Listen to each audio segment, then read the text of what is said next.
All right, I made a totem. This is Brandon, Kid Lightbulbs. I'm walking through the songs on my latest album, Ruined Castle, and I made a totem is track 5.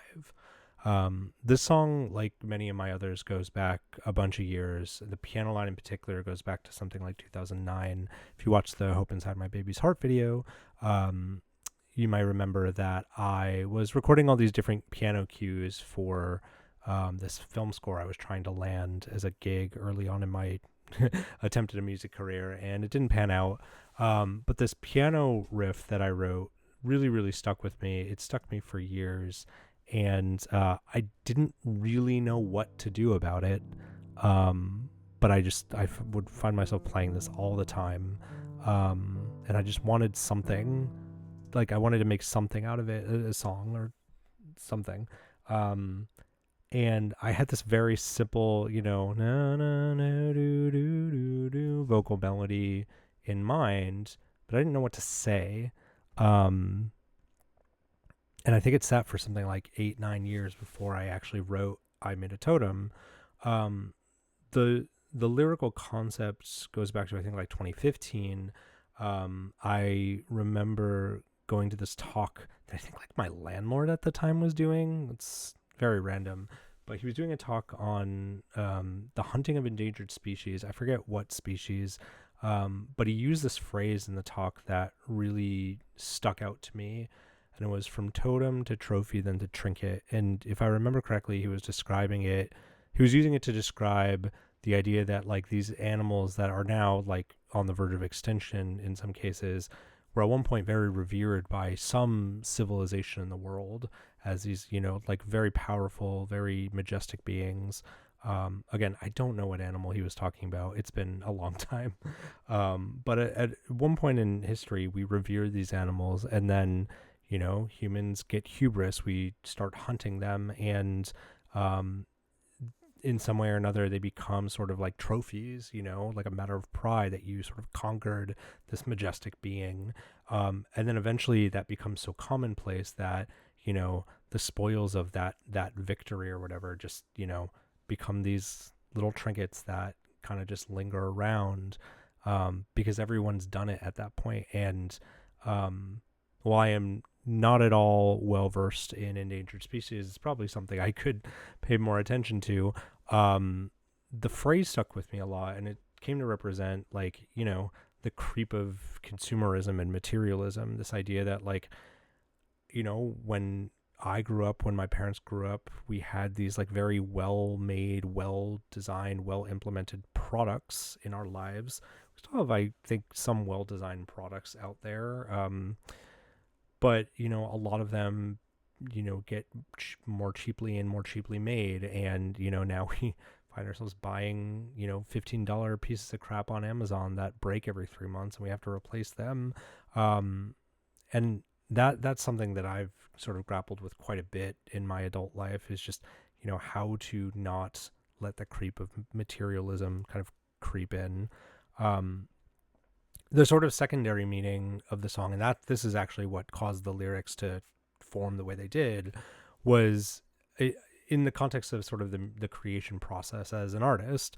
You make something like a song, or you take a photo, you make a sculpture, whatever it is that feels very important to you as an artist, and then you put it out in the world, and in some cases it gets well received, it's very unique.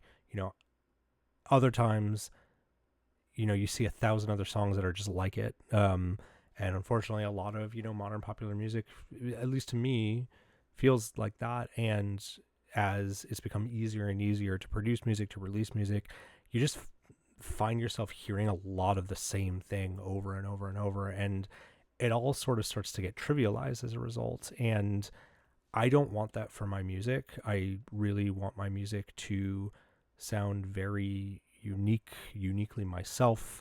I want to challenge and help the listener find meaning in everything that I do. And ironically, this song is about what happens when over time you just like don't get that. Lyrically, it's sort of an allegory at its simplest. the singer of this song, you know, makes something. They're very proud of it. It breaks one day, and you know, they go to the store to try and, you know, make a new one, buy whatever it is that they need to make a new one, and you know, it's so easy to just find a replacement, and there's thousands of other people in the store with the same thing, and it kind of just becomes a sad little trinket you just kind of throw in the corner and let linger. That's pretty much exactly what the lyrics say. Sonically, I wanted the song to really kind of like have this sort of like sad, somber, almost like defeated feeling, and that's why it's very slow. It starts out with this like very, I like to think of it as sort of like an intimate piano line.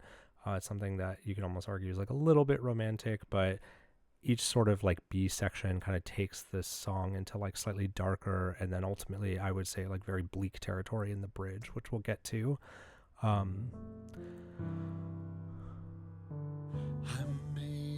But here's that melody that I talked about before, where it's just me and a piano, me twice and a piano. I have the lead down here, and sort of the register that I'm talking in. And across the table at me. And I'm effectively doubling myself up an octave. There's a lot of echo going on to sort of like fill out the sound. A little bit of auto-tune. I want to make sure those notes hit. And it's in the background. You can't really tell. And then when we go into the B section, we introduce a new chord. We're now going into sort of B flat and A minor. The song's in G major.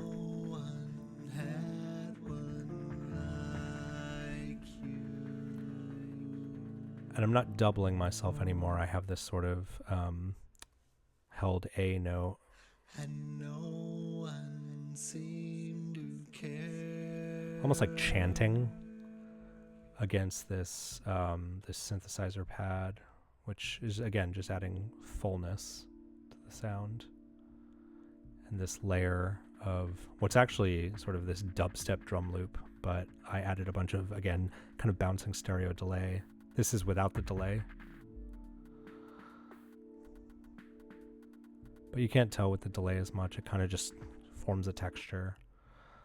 And then when we finish this section out, we go back to the A section, again in G major, right here.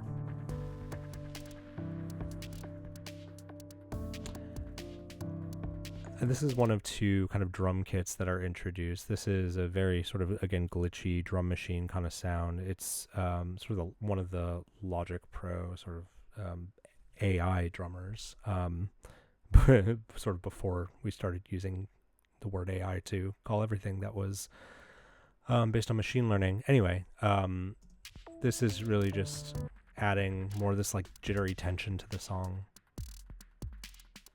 But it's very subdued. I try to, again, keep it very calm.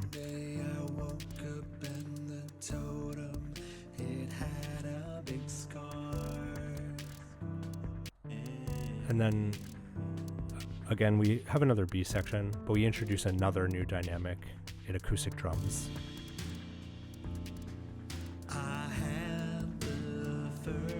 And the acoustic drums are meant to be that steady thud of 4/4 beat. Even like a little accent there to try and build the tension a little bit.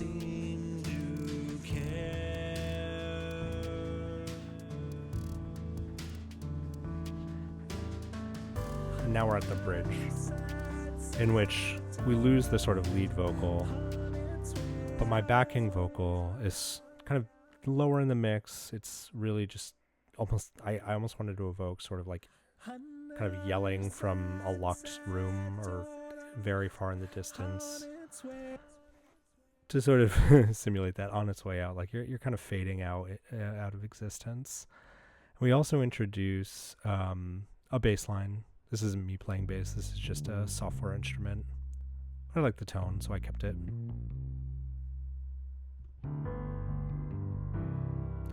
It's really not easy to hear in the mix because the piano is really filling out so much of the sound, but that's something that I like about this song and this mix is like the sound is very full and big, but it's really mostly piano, and kind of like everything else is sort of a small texture around the piano. The piano really drives the whole thing.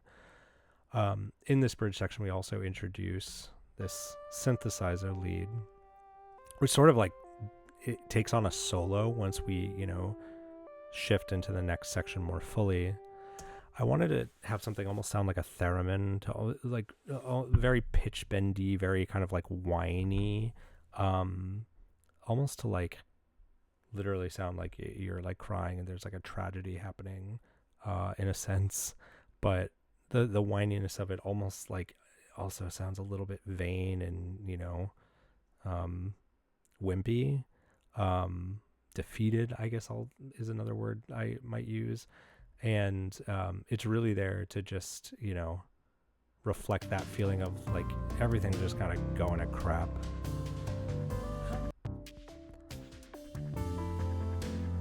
And this is when it kicks off in the bridge section. We're now in a new key, we're in F. And this is that really bleak, sort of sad section.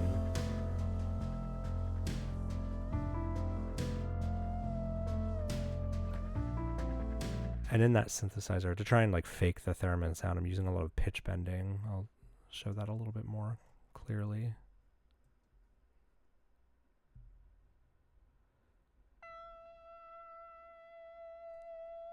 And sometimes very slow pitch bend to sort of just like let you feel uneasy. Like this is not a comfortable feeling.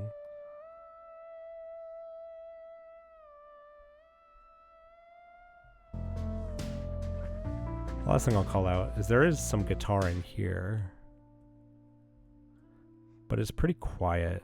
It's not even like an amplifier. It's just me going direct into my audio interface with a couple of pedals. This 80s pop rock sample or sound, I guess.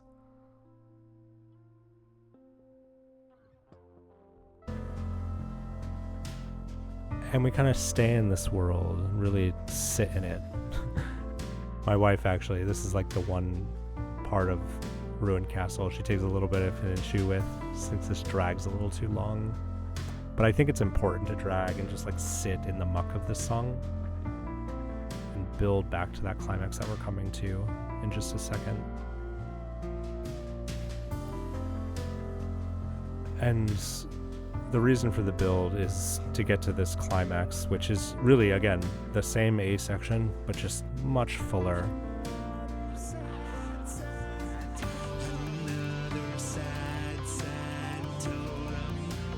And here, there's a couple things that we add. We add, obviously, the lead vocal comes back with another sad totem line, but they're kind of doing a call and response, but in reverse. The background vocal sort of starts it, and then my lead will respond. Another sad totem on its way out. We also introduce this new dimension of another sad trinket lingering around in the next line. Another sad trinket lingering around. We also introduce some guitars. There's a real guitar and a fake guitar. I'll play them together and then I'll kind of solo each one separately. And each of these on their own are not particularly loud. This guitar, it's again, just, direct into my laptop with a shoegazer preset. And this one is a fake guitar, just a guitar sampler. Picked rock bass, actually. It's technically a bass. That's fun. And that little metallic synth solo that was sort of doubling the vocal earlier turns into this like arpeggiated thing. Following the chord progression. And this is the whole thing in full. There's no changes to the drums. It's really just like the sum of all the parts of what was there with this added guitar line. This is honestly one of my favorite sections of Ruined Castle because it's like it's one of several very kind of climactic moments, but unlike the others, which have some specific melody or very prominent synthesizer sound, guitar sound, whatever it is. This section is kind of like a buildup of a bunch of small and quieter sounds that kind of make a big sound together. It feels very warm, very big, very almost like cozy in its bleakness, I guess. Yeah, I just love how it came out, honestly. I love listening to just this one section, even though it's really depressing. And when it ends, it kind of just falls away. There's no big crash, there's no big like final chord.